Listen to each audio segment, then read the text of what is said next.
Good morning, students. Yesterday, what did we do? We read a story. Small story was there about emotional intelligence. वो छोटी सी कहानी हमें क्या बताती है? We must know how to handle the situation. हर बार फोर्स का यूज़ करना is not very important. At times what do we do? अपने जर्नल लाइफ में भी कभी देखा होगा कि कोई इंसान बहुत ज़्यादा फ्रस्ट्रेटेड है, वो रिस्पॉन्ड नहीं कर रहा, बहुत ज़्यादा एंग्री है. If you offer a glass of water, you talk to the person, you just make that very person feel relaxed. वो पर्सन जो है वो मेल हो सकता है, फीमेल, कोई भी आपके सर्कल का हो सकता है. Just make the person feel relaxed. The person wants to share with you. जो मैंने आपको बताया था ना, अंदर की फीलिंग्स का शेयर होना बहुत ज़्यादा ज़रूरी है. तो same was the case with that very drunkard. when he came to know when someone tried to talk to him, everything got resolve. हर चीज़ सॉल्व होगी. But we generally we feel कि एग्रेशन है तो एग्रेशन ही जो है वो respond करके बात बनेगी. Every time it doesn't happen. हाँ, at times people are there who are adamant, who doesn't want to listen to anyone, then the case remains different. लेकिन if you see someone is filled with emotions and creating disturbance, then better talk to that very person. उसकी जो अंदर की जो feelings है उनको निकालना ज़रूरी होता है. This very story, the story we did discuss yesterday told about the same thing. So 5 features हैं जो आपकी इमोशनल इंटेलिजेंस में हेल्प करेंगे. कौन कौन से हैं? One is self-awareness, second one is self-regulation, third one is motivation, fourth one is empathy and social skills. Self-awareness means you should be aware of your own qualities, and it is a keynote of emotional intelligence. It teaches us how to master our emotions. अपने बारे में पता होना चाहिए, अपने emotions के बारे में you must know. It helps us to see where we are going in our life, or what we are doing, how we are behaving. Each and everything you must know about yourself, including your flaws, your weakness, and how to control your emotions. Self-regulation is associated with self-awareness. Self-regulation means how to control yourself. Means it helps us to recognize and control our emotions and stops us from taking rash decisions. At times क्या होता है, आपके सामने कोई रोता हुआ आ रहा है. Suppose a person is crying in front of you that I don't have money, I have lost each and everything, I am just on road and I need help. तो you just feel like crying. अरे this very person needs help and I definitely should help him और her. तो firstly you have to make yourself feel sure. You should be sure of the thing that whatsoever is being shown to you is true. You shouldn't take rash decisions. एकदम से हम decide कर लेते हैं कि चलो चलते हैं, हम हेल्प करते हैं. No, you should just regulate your emotions, and that is very important. Then only you can take a balanced decision during crisis. Motivation, I've always told you one thing, that it is an internal process, and if you want to achieve something you need to motivate yourself. ये एक ऐसी force है which guides you and makes you goal oriented. Means it helps you to decide your goals and achieve your goals. It is a process that influences your direction, persistence and vigor of goal oriented behavior. और ये क्या है? It is a psychological process and you have to change accordingly if you feel motivated. Empathy, मैंने आपको कल भी बताया था. 3 words हैं: empathy, sympathy and apathy. Sympathy is someone is lying on road and you are feeling like I must make a phone call to the hospital. Someone would come pick this very person up and take to hospital. Apathy is like you just ignore that, it is none of my business, let him die or let her die. And empathy is when you feel the pain of a person. एक employee है, एक आपका जो है वो group member है, team का member है, वो is unwell, you are feeling his pain, you are feeling her pain and you are responding accordingly. आप उस चीज़ को महसूस करते हुए उसके साथ कोऑपरेट करते हो. That is called empathy. It is very important. So we are born with a natural capacity and we listen to someone's sad story and we forget ourselves for a moment.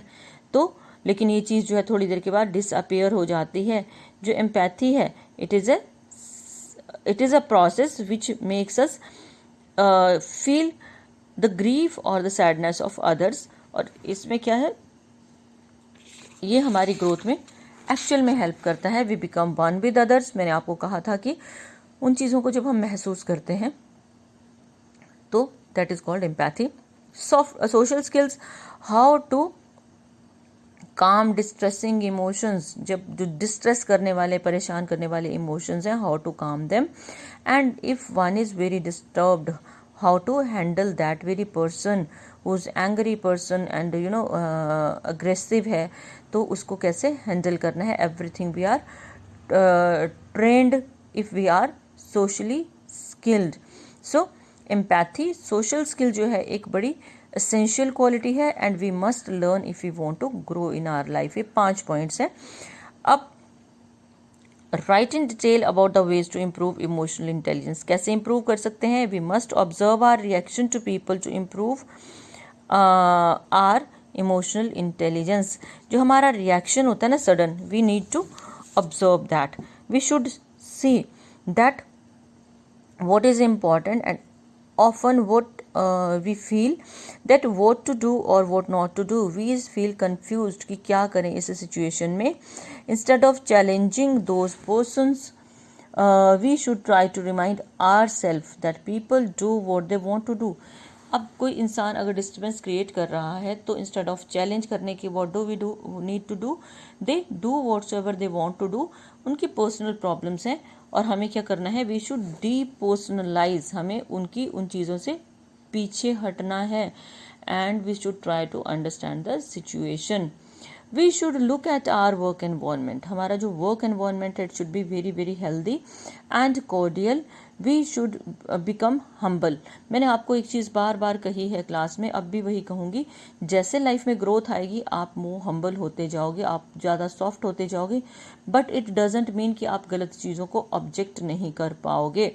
It is the finest quality and strongest way to win others. आपका जो humble होना है वो दूसरों को हमेशा अच्छा feel करवाता है. जो मैंने आपको एक चीज़ बताई थी, जो एटीट्यूड ऑफ ग्रेटिट्यूड की मैं आपकी बात करती हूँ कि इवन इफ़ आप किसी से भी काम करवाते हो, किसी से कुछ लेते हो, develop the habit of saying thanks. तो क्या है, उससे चीज़ें बेटर होती हैं. Self evaluation also helps us in improving emotional intelligence. If we understand our selves then what happens, we analyse our behaviours and कई चीज़ें हैं जो हमारी बेटर हो जाती हैं और उससे क्या होगा, हमारी इमोशनल प्रॉब्लम्स सॉल्व हो जाएंगी and which is very essential for our growth.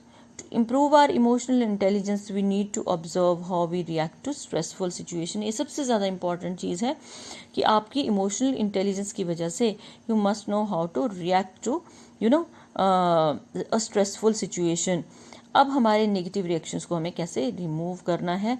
कुछ अनहेल्दी रिएक्शंस होते हैं लोगों के, जैसे anger, pain, crying, depression, negativity, over eating, smoking et cetera. और स्ट्रेस की वजह से हमारा टेम्पर लूज होता है, गुस्सा आएगा, we feel lonely, we don't want to talk to anyone. और ये कॉज ऑफ डिप्रेशन भी होता है. आजकल तो सबसे बढ़िया एग्जांपल है, जैसे because of lockdown we have been confined to our homes. हम लोग जो है किसी से मिल नहीं पा रहे हैं, बात नहीं कर पा रहे हैं, फ़ोन पे ज़्यादा बात नहीं हो पाती. तो मैं आप लोगों को एक चीज़ बार बार बोल रही हूँ कि कम्युनिकेट करो, चाहे पेरेंट्स के साथ करो. कीप योर सेल्फ काम, keep your self happy, motivate your self. Phones आप लोगों के पास हैं, इसमें मोटिवेशनल वीडियोस देखो, अपने आप को पॉजिटिव चीज़ों से फिल करो. तो हमें स्ट्रेस मैनेज करना आना चाहिए. 2 तरीके होते हैं, जैसे कि इस पिक्चर में एक चीज़ दिखाई है. There is one woman is shown, worker lacking the quality of emotional intelligence. लोग काम करवाने के लिए आ रहे हैं, she is feeling irritated and has taken hold of her head. Other one is working very hard, she is looking at things also, she is taking phone call, she is doing writing also. You must know how to manage the things.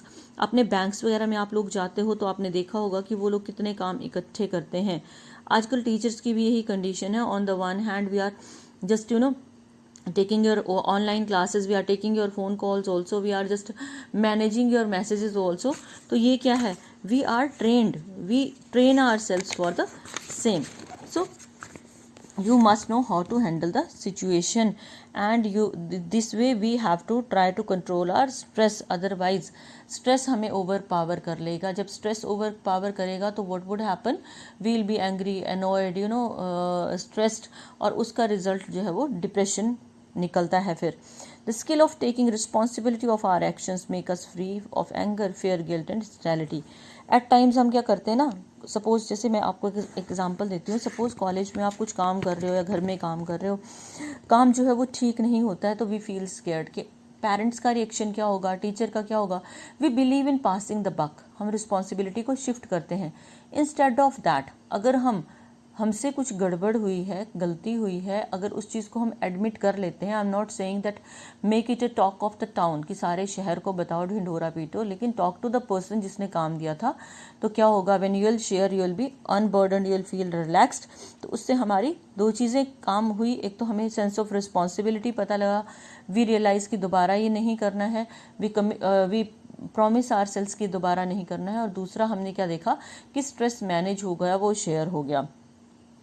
To ponder over how our reactions affect others in a matter of great concern if we want to improve our emotional intelligence। अब हमें एक चीज़ ज़रूर सोचनी है कि अगर हम कोई पर्टिकुलर डिसीजन लेते हैं तो उसका इम्पैक्ट दूसरों पे क्या जाएगा, और हम क्या करते हैं, वी कैन बेटर जज the situation by thinking what they would do if we took that decision. हमें क्या सोचना है कि हमारे डिसीजन का अच्छा या बुरा प्रभाव किसी के ऊपर क्या पड़ेगा, और हमें इस डिसीजन को किस तरह से लेना है। तो एक तरह से ये सेल्फ अवेयरनेस, सेल्फ रेगुलेशन में, और ये जो 5 पॉइंट्स हमने प्रीवियस क्वेश्चन में किए थे उसमें ये सारे का सारा कवर होता है। So today you will go through these 2 questions only. Good day.